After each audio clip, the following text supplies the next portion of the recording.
Hello. സംസ്ഥാനത്ത് മഴയുടെ ശക്തി കൂടുമെന്ന് കാലാവസ്ഥാ നിരീക്ഷണ കേന്ദ്രം. ഈ ജില്ലയിലുള്ളവർ ജാഗ്രത പാലിക്കുക. ഇന്ന് 2 ജില്ലകളിലെ വിദ്യാഭ്യാസ സ്ഥാപനങ്ങൾക്ക് ജില്ലാ കളക്ടർമാർ അവധി പ്രഖ്യാപിച്ചു. അതിൻ്റെ ഏറ്റവും പുതിയ അപ്ഡേഷനാണ് ഇന്ന് നമ്മൾ നോക്കാൻ പോകുന്നത്. വീഡിയോയിൽ മുൻപ് വീഡിയോ ലൈക്ക് ചെയ്യുക, ചാനൽ സബ്സ്ക്രൈബ് ചെയ്യുക. ജൂലൈ മാസം അങ്ങോട്ട് ധാരാളം ചിത്രങ്ങൾ OTT റിലീസിനെത്തുന്നുണ്ട്. നമ്മുടെ ചാനൽ ഭാഗം പരിശോധിച്ചാൽ ആ വീഡിയോയ്ക്ക് നിങ്ങൾക്ക് കാണാൻ വേണ്ടി സാധിക്കുന്നതായിരിക്കും.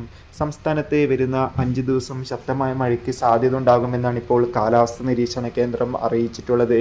അതുകൊണ്ട് തന്നെ എല്ലാവരും ജാഗ്രത പാലിക്കുക.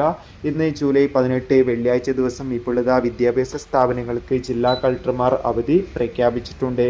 കാസർഗോഡ് ജില്ലയിലും കണ്ണൂർ ജില്ലയിലും ഒക്കെയാണ് ഇന്ന് വിദ്യാഭ്യാസ സ്ഥാപനങ്ങൾക്ക് അവധി പ്രഖ്യാപിച്ചിട്ടുള്ളത്. ഈ ജില്ലയിലെ മുഴുവൻ വിദ്യാഭ്യാസ സ്ഥാപനങ്ങൾക്കും ഇന്ന് വെള്ളിയാഴ്ച അവധിയായിരിക്കും. എന്തായാലും എല്ലാവരും ജാഗ്രത പാലിക്കുക. വരും ദിവസങ്ങളിൽ മഴയുടെ ശക്തി കൂടുമെന്നാണ് കാലാവസ്ഥാ നിരീക്ഷണ കേന്ദ്രം അറിയിച്ചിട്ടുള്ളത്. കൂടുതൽ അപ്ഡേഷൻ കിട്ടാൻ വേണ്ടി ചാനൽ ഇപ്പോൾ തന്നെ സബ്സ്ക്രൈബ് ചെയ്യും.